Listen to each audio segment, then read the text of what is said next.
Welcome to the Parents at Work podcast, a podcast for parents who want to succeed at work while also raising children.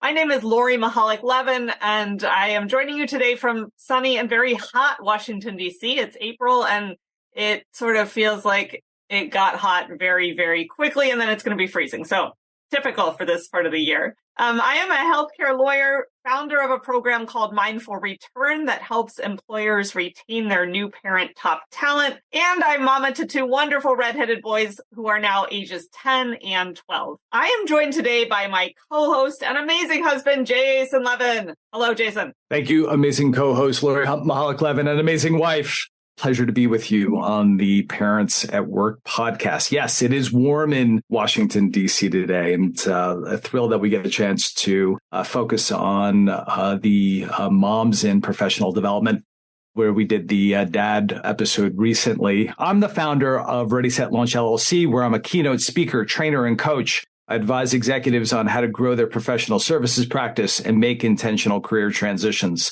My debut book, Relationships to Infinity, The Art and Science of Keeping in Touch, is available on Amazon and wherever you find books online. So I'll let you begin the introductions, our wonderful guests. Thanks, Jason. Yeah, so if you haven't yet tuned in to our episode of Dads in Professional Development, please do check that out. There are two awesome guests, Neil Dennis and Josh Troy, who talked about their working parent experiences.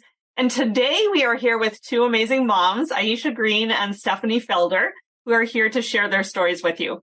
Aisha Greene is the Director of Attorney Development and Training at Cadwalader, Wickersham and Taft LLP. In her role, she oversees firm professional development programming, including the formal assignment systems, partner and associate mentoring programs, upward and downward attorney performance evaluations, diversity programs, pro bono and corporate social responsibility initiatives, and all formal training and continuing legal education programs. Aisha lives in Brooklyn, New York with her husband and her two daughters. Over to you, Jason, to introduce our second mom, Stephanie. Stephanie Felder has over 15 years of experience in attorney professional development at two AmLaw 100 firms. In her current role at Greene Law Group, she's responsible for creating a comprehensive training and development curriculum for all attorneys at Greene, and developing and overseeing the execution of strategies related to diversity, equity, and inclusion. Stephanie lives in Richmond, Virginia with her husband, Zach, 8-year-old daughter, Leah, and 5-year-old son, Ryan. Welcome, Stephanie. Welcome, Stephanie. Welcome, Aisha. Let's kick it off with your own personal stories. Aisha, if you wouldn't mind going first, please tell us your personal working parent story and journey, and do fill us in on the current ages of your daughters. I forgot to ask that before we read the bio. Thank you so much for inviting me to join the podcast, first of all. And I am the mom of two wonderful daughters, Hayden, who is 10, and Clark, who is 13. So I didn't put them in my bio because I knew that the ages would be changing. We just celebrated 2 birthdays in the household. So, happy birthday. Thank you. Thank you. So I actually began my career in the law as a practicing attorney. I graduated from law school and practiced leverage finance at an AmLaw 100 firm. And during that time, I had my first child, who's now 13. So I was a mid-level associate with a little one, navigating that space and navigating that world. I had my second child when I became a professional development professional. And so I had kind of both sides, what it was like to have a little one while practicing and what it's like to have one now in this career. And I feel like it's been very helpful to me in my position, because one of the things that I really love to do is to coach parents, particularly first-time parents and associates, on navigating the space of work life and family life and how to have a vibrant career while being a parent. And I bring it to them not only with what I have seen, but also what I have done. So now I'm navigating the world with a tween and also with a teenager. So prayers and love are always appreciated. Amazing. Thank you, Aisha. Our boys, as I said, are 10 and 12. And so I feel like we are very much in similar life stages. And they both recently had birthdays. So we've done the change of age thing here too. I love that you have been able to channel the passions that you have for mentoring directly into your role in your work world. And I wrote down the words vibrant career. We're going to stick with that theme for sure. Stephanie, over to you. What is your personal working parent journey? Thanks so much, Lori. And I definitely echo what Aisha said about all the prayers and support. I think that that's always going to be necessary for working parents. I originally joined a law firm fresh out of undergrad with an HR degree. So I came at my career in professional development a little bit differently from Aisha. I started as a CLE coordinator, not even knowing what CLE meant or what it was, and worked my way up into a management role. After I had been in law firms for about 6 years, I had my daughter and was a working manager of PD at that time, and then was promoted to director right before I had my second child, Ryan. So I have been in a staff position throughout the growth of my family in law firms, which I think was really kind of a little bit different than the experience you get when you go through as an attorney. So Aisha, I'd love to hear kind of your contrasts there. But I really, really felt very lucky and supported throughout most of my career because I've always had fantastic bosses and mentors. So that really had made it easy for me to start my family when I wanted to and how I wanted to. And it really has been not only challenging to be a working parent, but also the most rewarding thing that I think I could have done in my life. Beautiful. Thank you, Stephanie. Let's stick with you for a moment. I know that it can be hard to generalize, but if you can think about being a parent in professional development, how would you describe what it's like to be a parent in PD specifically these days? I think that specifically in legal professional development, you actually get a lot of training at some of the skills you need in parenting by working in this field. There is a lot of coaching and hand-holding and supporting that goes along with the role of professional development leadership.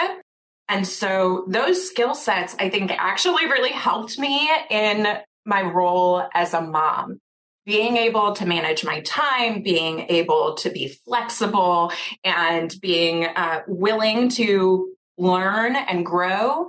Those are exactly the same skill sets that you need to be a good parent. And so I actually think that being in professional development prepared me for parenthood way more than I ever could have imagined. That's amazing. And not often what we hear from folks on this podcast who say, my career actually prepared me to do that thing with my kids. Sometimes, and we'll talk about this, it's the inverse, but that's fantastic. Thank you, Stephanie. Back over to you, Aisha, if you could tell us what it's like to be a parent in PD. And then I would also like to follow that thread that Stephanie brought up about the contrast between having a child when you were an attorney and having a child when you were in your PD role. Let's start with what it's like to be a parent in PD first. Sure. So Stephanie really hit the nose on the head about the skills that you need in the job that help you with parenting: time management, conflict management. At its core, professional development is really just a fancy term for people management, for human resource management. And I think people often forget that that's what we are at the core: human resources professionals who are focused on specific areas in our institutions. So in my daily job, I have to deal with conflict management, people management, time issues, dealing with difficult situations, and having to sometimes share difficult information, but in a positive way. I mean, that's what it is to be a parent. In terms of the contrast between being a parent in PD and being a parent as, an associate, I would say the biggest contrast for me is probably understanding my schedule. In my current role, I work a ton, but it's somewhat more predictable than when I was an associate. Though I work probably more hours, arguably, in my current role in professional development than I did as an associate, I know when it's coming, generally. As an associate, and especially as a junior to mid-level associate when I had my first child, it was really difficult to understand when workflow would come in and what the expectations were on a daily basis. That was the hardest thing to grapple with, and is one of the things that I try my best to coach associates around managing the unpredictable. Excellent. Thank you for sharing that. And we can go into a whole thread maybe later about how one deals with the unpredictable. So let's come back to that theme. But I want to go over to Jason to ask our next question. Thanks, Lori. And I love how we're already starting with Aisha talking about the importance of prayers and love for all parents. I think that's a great way to ground things and the things that we need to work on and deal with. And she hit the nail on the head in talking about dealing with difficult situations and conflict and passing out information. That's hard. And that relationship between what that looks like at work and what that looks like with your children.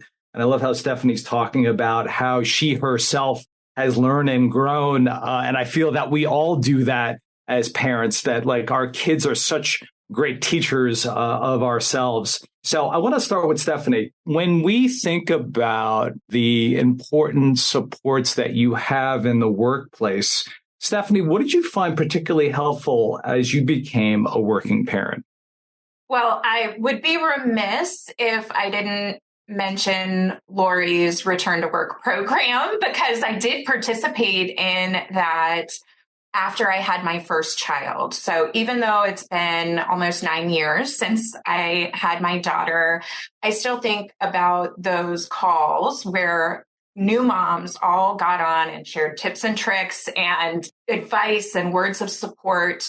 It's truly an invaluable thing to have other moms in the same kind of phase of parenthood as you, right when you're going through it for the first time. So that was a wonderful thing that my firm offered. I took advantage, and it is a really fantastic program. So kudos to Lori on that. Thank you, Stephanie. Very kind. Of course, it's totally true.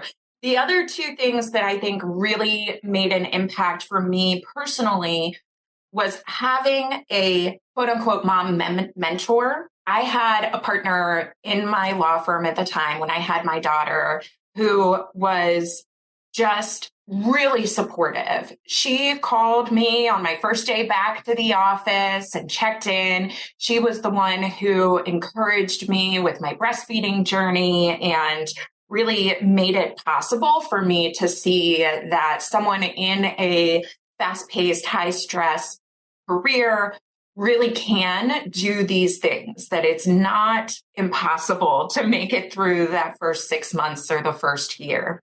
The other thing that really helped me was my boss. And I think this is true in any role, any challenge that you face. If you have a supportive supervisor who gives you space and flexibility to figure out how to navigate what you're going through, you're much more likely to be successful, whether that's with parenting or a medical issue or any other life challenge that you may be going through. A supportive supervisor makes all the difference in the world. You know, Stephanie, I love how you're talking about the different types of people that were there for you at this moment in time. It's community, right? It's, Absolutely. You have your community with your boss, and then your allies with other folks that are other moms that are going through a similar phase as you. And then even to have a mom mentor. That's wonderful that you were able to have all these different types of people to support you on your journey. I was super lucky. And I think that is one of the hardest things, is like finding your tribe and finding that group of people who are going to be your sounding board, your venting place, and your area for hugs and prayers and love, as Aisha mentioned. Yes. Let's turn to Aisha, because I think this whole podcast could be about hugs and love and prayers, because as working parents, I think we all could use that. Same question for you, Aisha. In the workplace, it's important to have that support and to have workplace supports. What did you find particularly helpful as you became a working parent? So when I was listening to Stephanie, I was listening in a little bit of envy because on a formal basis, I didn't have that kind of support. But I want to emphasize how informal support can really be magic and why it's important that as professional development leaders that we take that informal magic and make it available to everyone because it can really help you thrive. So when I was an associate, at the time, it was a really special time and a perfect time for me to begin my family because in my department, there were 4 of us women who had newborns or were pregnant, and there were 3 male junior associates who also had children. You had a whole tribe built in right there in your own group. That's amazing. We had a whole tribe built in our group at all different levels. So our practice group leader was forced, in a way, to consider flexibility because that's what the group makeup was.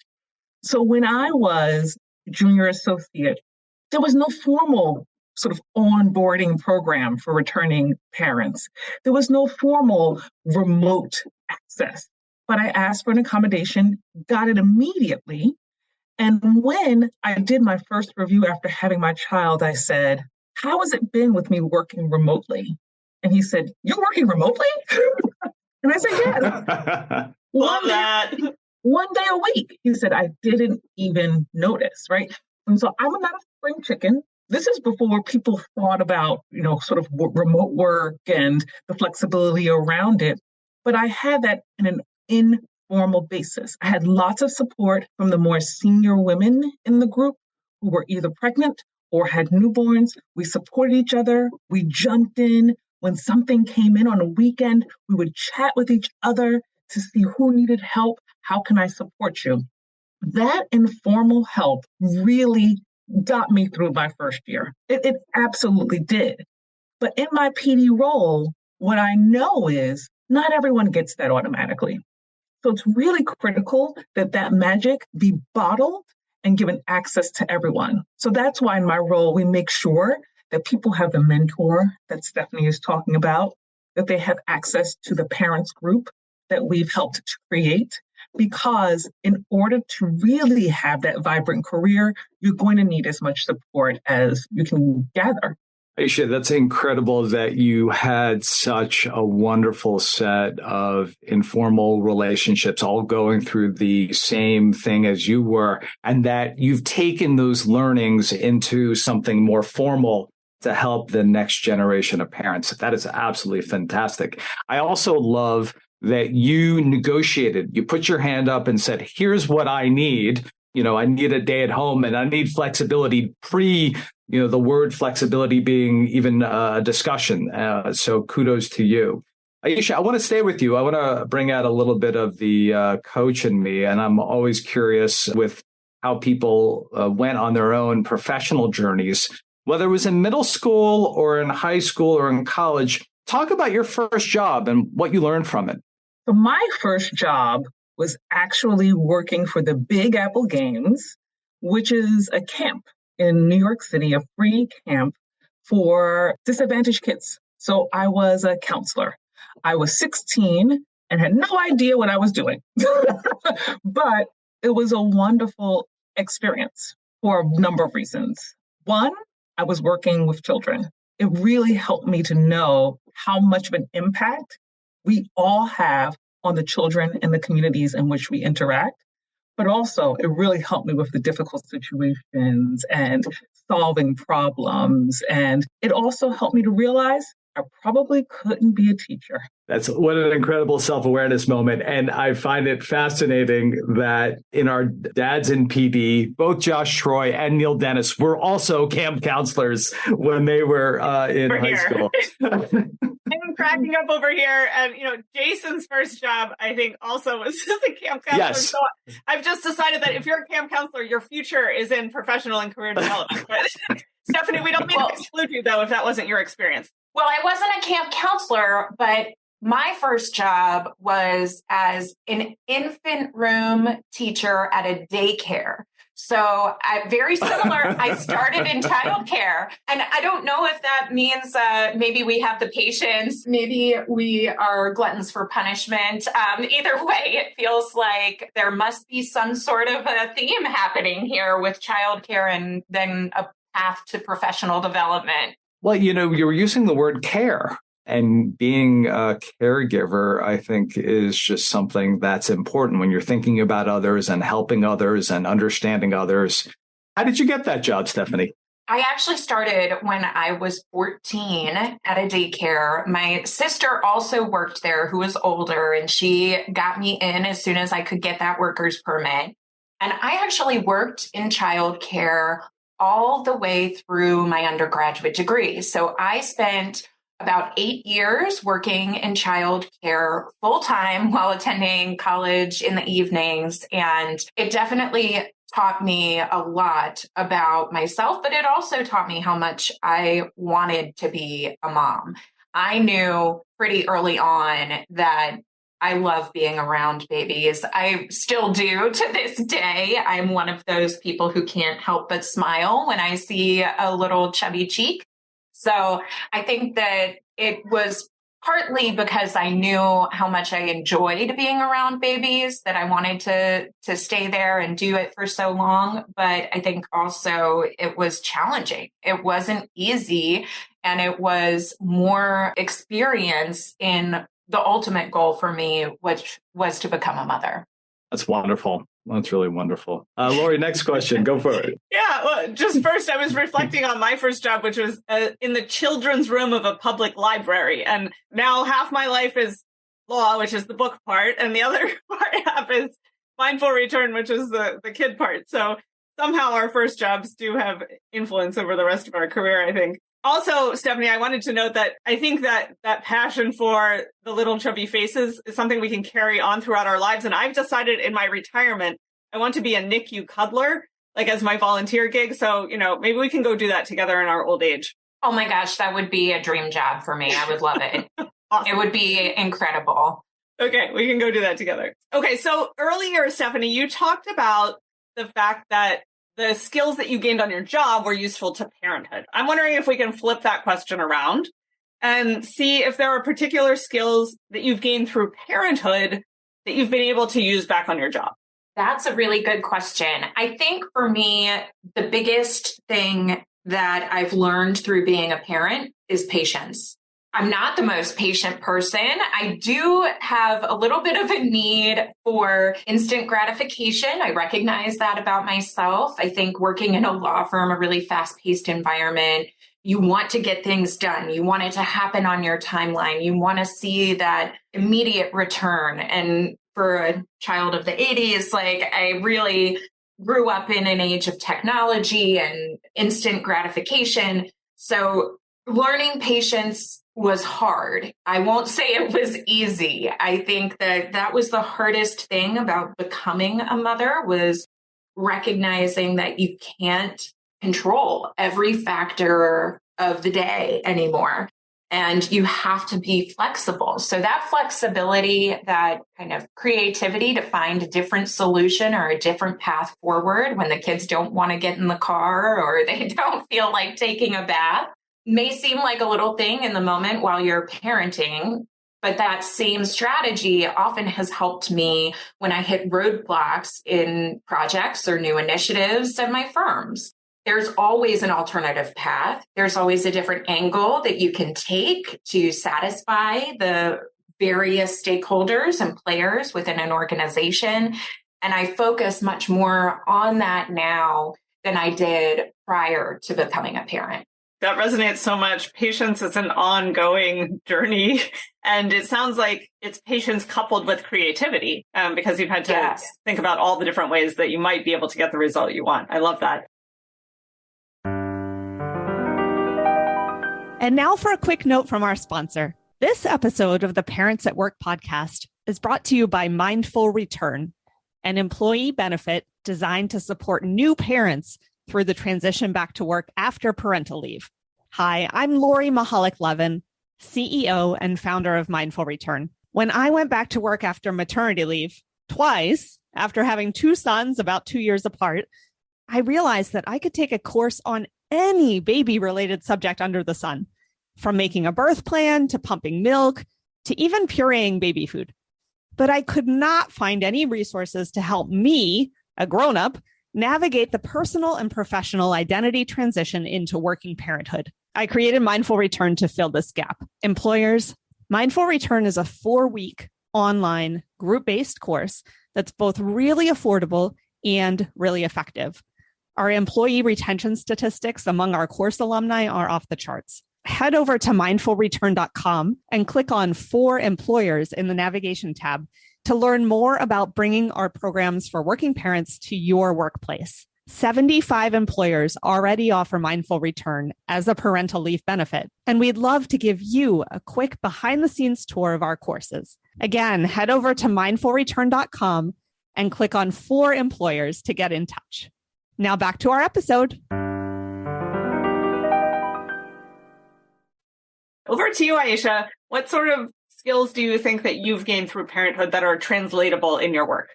First of all, Stephanie, 100%. I am the least patient person, and parenting has taught me so much in that space. So thank you for noting that. One thing, of course, you seem so patient every time I interact with you, Aisha. That's surprising to me. Oh no, I just play one on TV. In addition to patience, I would say finding time where time doesn't exist. Now, I know that sounds crazy. I went to law school and I thought that was really going to challenge my ability to find time and sleep. I was an associate at a law firm and I thought that would challenge me. I got to tell you, it was really parenting that helped me to figure out how to make time in a 24-hour day that didn't exist before. And that really helps me quite a bit in my job now. It really has a deep impact. I feel like, I have no idea what I did with my time before I had my first. Same. And even though I thought I was the busiest person in the world as an associate, and the busiest person in the world as a law student, being a mother is really where it is. So I feel like my time management skills, which were pretty decent before, really amplified after becoming a mother. And those time management skills really helped me in my career. I'm really deeply organized and prioritize important things because at the end of the day, while I want to have the best career possible and I'm quite ambitious, I'm equally ambitious about being a good parent to my children. And I have to navigate that and figure that out. And being a parent has really helped me apply those skills in my job. I love that. We are indeed prioritization ninjas. And I love how you have coupled ambition with being a good parent. Often we think ambition is a word that belongs in the job bucket. But in fact, we can strive to be a dedicated parent in the same way that we strive to be a dedicated professional. What changes do you see happening in the field of professional development that also are affecting parents, even if they're not directly related to working parents? I would say flexibility across the board. I think, of course, we can't ignore the pandemic's impact on all industries, including professional development and at law firms. We all work at these institutions in various roles, but the impact of the policies and rules apply equally, regardless of what role we have, whether you're an associate, whether you're in professional development, human resources, business development. So I think that the acknowledgement of flexibility in some capacity, and I understand some organizations may be retracting, but the mindset has changed a little, right? There are people who previously would never have a conversation around flexibility, remote work for everyone, who will now at least come to the table and have those conversations. And I think that really has an impact. It has an impact on everyone, but I often remind people of the impact that it has on parents, the impact of being able to throw a load of laundry in and get to work, right? And how it frees you up to be excellent at what you do, both as a parent and both as a working professional, is a conversation that I think never happened before. In addition, I think the acknowledgement of working parent groups as resource groups is another space that I think is very new. When I was a parent at a law firm, the notion of a working group to talk about being a parent, you know what group that was? That was the women's group, which is unfair because all of a sudden now men are not parents. We're all parents, right? So the acknowledgement that parenting is a conversation we can have in our organizations and being able to talk about that space and that realm, that's completely new. And I think it's been a wonderful experience and a wonderful way to acknowledge that parenting has a direct impact on our work and that work has a direct impact on our parenting. I totally agree with you, Aisha. I think that in addition to all of the impact that the hybrid environment, the remote environment, the pandemic has had on our industry, I also see some of these kind of societal shifts that you're referencing with the recognition of two parents in this situation, that it's not just moms who have to deal with return to work issues or raising children. I have noticed also in my time and certainly just in the past, 15 years, a serious shift in the way people think about being a working parent and what that means, how much it should or could or can impact your overall life as an employee. I think that there have been a real sharp increases in the number of dual working households in the past, 20, 30 years, and a lot less of the expectation that if you can be either or, a parent or an employee. You can be a great worker or a great parent. And I think that has been the biggest kind of shift that I've noticed, especially in law firms, which tend to be a little bit slower to change than the rest of society. But I do see a major mindset shift or adjustment in how people view the importance and role of family in your ability to be successful in your career. Because at the end of the day, your success in your career is really dependent upon your fulfillment, joy, and happiness in your personal life. They tend to kind of go together. And when you can have both, you actually can rise higher than if you didn't. I think that view has become more mainstream and more accepted than it was historically. If you could see my face right now, you'd see like this gigantic smile, which I've been, here just glowing for the past couple of minutes listening to both of you talk. I love that we are coming to a place where we're normalizing the conversations about family in the workplace. I also just want to throw out a word that I love, or a phrase that I love. I don't know if coined by, but definitely researched about by Dr. Yael Schonbrun at Brown, and it's work-life enrichment. And, we talk so much about work-life conflict and how they're in tension with each other. And I think we're starting to come to an awareness that work can, in fact, enrich life, and life can enrich work as well. Dr. Schonbrun wrote a wonderful book called Work, Parent, Thrive, 12 science-backed strategies to ditch guilt, manage overwhelm, and grow connection. And I love the book, and I think it's very much into that principle. So if you're into the idea of sharing all the ways that we can blend work and home in a way that help us to grow and thrive and succeed, I'd recommend it. I also just want to celebrate your accomplishments, Aisha, in terms of building the working parent caregiver group at your firm. I have noticed over the past, let's call it 5 to 7 years, a massive increase in the number of these groups that have gotten off the ground.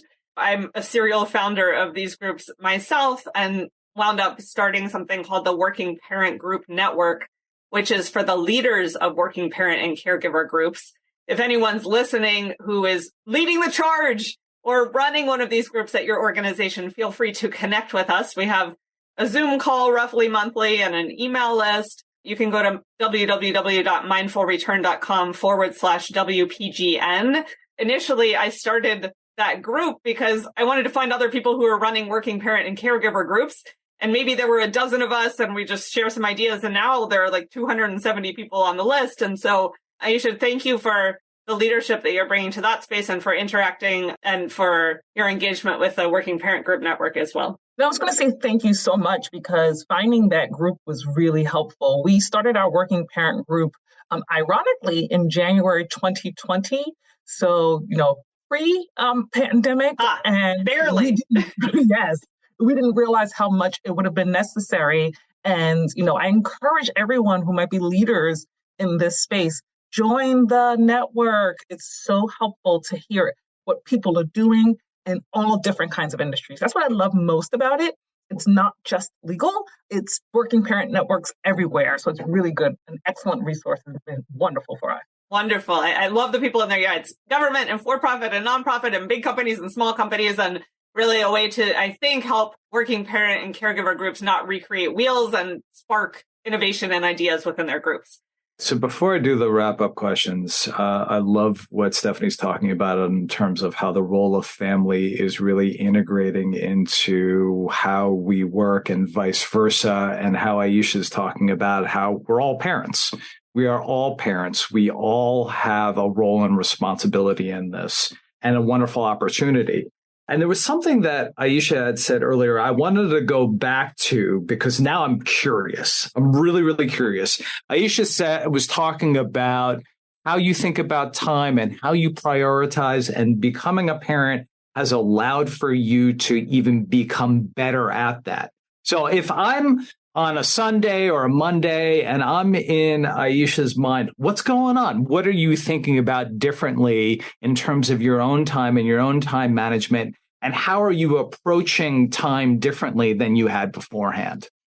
So I'm thinking about my little people, right? There's something about opening up your mind to think about people who need your love and care that makes you prioritize.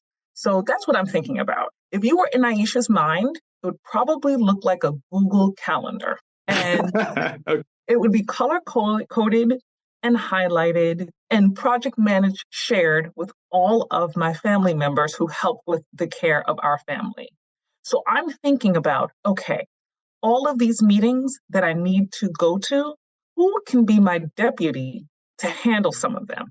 One of the things that I did before becoming a parent is I would try to do everything. That's what overachiever Aisha would do. Time management, Aisha says, you can't do everything. So you must trust others and find people that you're training to step into the spaces that you would normally be in, but that you can't be in because time is not there. I'm figuring out how can I, in advance of this meeting, send notes and talking points to make that meeting that much shorter.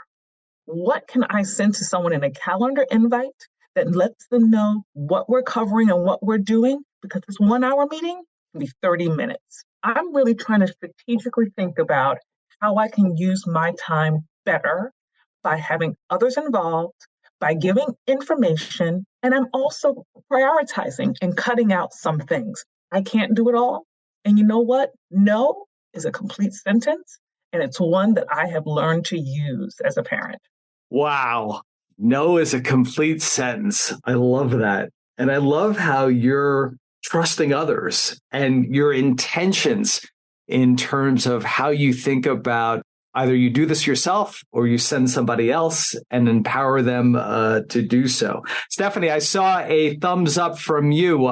Anything that you'd like to add? I think that everything Aisha said is so spot on. Saving time where you can is crucial when you're a working parent. I also think that trusting others it's true not just for your work team, but also for your caregiving team. That was something that was really hard for me before I became a parent. I think everyone can relate to that first day daycare or nanny drop off where you have to leave your little baby. That is exactly when I felt my trust muscle learn to grow. And I think that now I'm much better equipped to provide the detail necessary to delegate effectively, to get things done in the way that I need them to be done to feel comfortable, versus historically feeling like it would be better for me to just do it so that I know that it happened in my way. I've released that kind of emphasis on control and instead emphasized the critical aspects of whatever it is, whether it's a work project or the ballet practice and making sure that the water bottle and all the things get to the practice with my daughter. Whatever it is, emphasize what's important and let the other things go. That has been something that I have learned being a working parent that really has saved my sanity as well as my time. Talking about growth earlier, I love how you're talking, Stephanie, on how you have grown, and both Aisha and you were talking about trust in different ways and how becoming a parent has allowed you to flex that trust muscle. So I think that's fantastic. So lightning round questions. Number one best piece of advice for navigating life as a working parent. Number one book, number one piece of technology. I actually thought a lot about the advice, and because you receive so much advice as a new parent that it's hard sometimes to even have anything stick in your brain. But the one thing that really stuck with me, and I don't even remember who said this or when they told me this, whether it was first or second child, I don't even know. The advice is there is no roadmap, so stop trying to look for the next way. I think that really resonates because parenting and your career, you can't always know what turn is the right turn to make, what decision is the right decision, or which activity to let go, which group to join. It's so many things. And every day you're faced with a barrage of decisions and you have to make them as you go. And you eventually get where you're going as long as you stay focused on your end goal of being a good parent, doing your best at your job, those kinds of things. So no roadmap is the phrase that kind of sticks in my mind. The best book that I have read on parenting is How to Talk So Kids Will Listen and Listen So Kids Will Talk. I really love this book because it gives really concrete examples of specific phrases and ways to open up conversation with your children. And lots of tidbits in there also have applied to my professional development career as well. So really great read. In terms of technology, the one thing, I'm not as advanced as Lori and Jason are with their scheduling and their awesome spreadsheets and things that they do, but the simple tools often for me work the best. So shared calendars. My husband and I share calendars on our iPhones, and we always know what the other one is handling. Again, they're color-coded. Aisha, love the color coding as well. So color-coded calendars, one for the kids, one for us personally, and one for work that we can all see on our phones, no matter where we are, have made my life much more manageable. Brilliant. And I love, Aisha was giving you a heart on shared calendars. And I love how you're using that as a tool to, communicate within your family. And then also, as you're talking about your favorite book, listening is a leadership skill, listening with your children, listening with the folks that you're working with, and wholeheartedly on the no roadmap piece, both for kids and professional. I was just recording a segment with the Association of Corporate Counsel on why what you want to be when you grow up is just a dumb question, because there is no roadmap. And I think that is some really wonderful advice. Aisha, same questions. Number one advice is perfect is the enemy of good. I'm talking to you, A-types. If you're always striving for perfection, it'll stump you. You won't press forward. Get the job done. Perfect is the enemy of good. Number two, I'm going to disappoint you all because I really don't like self-help books. I really don't like parenting books. They stress me out. So my recommendation for a book is read the book as a parent that you enjoy, that takes your mind away, that puts you in a fantasy world. I love dystopian fantasy that are trilogies and multi-layered 1,000-page books that transport me to a whole different place to give me the space to be Aisha, the not parent. And my third tool, you already heard a little bit of it before, Google Suite. I love everything in the Google Suite. I love the calendars. I love the sheets. I love the Google Forms. I abuse it. So, Google, send me some cash for this free advertisement. Seriously, we got to send some cash through Aisha. And I want to stay on this dystopian fantasy interest. Where did that come from? And what was your latest one that you read that was enjoyable to you? And I love how you think about reading as an act of self-care and fun. I do know where it started. It started with Harry Potter. That's not dystopian, but the whole fantasy world. I actually struggled to have my first child. I had to go through rounds of IVF, and I was in a state of depression. And someone gifted me the Harry Potter book, and it just put me in a space where I was not thinking about that all the time. And it made me happy because I got to transport myself into a world. And since then, I have always been interested in being in those worlds. The most recent one that I actually listened to, because it was an audiobook, was Impact Winter, about post-apocalyptic world where vampires take over. So that's kind of what I do.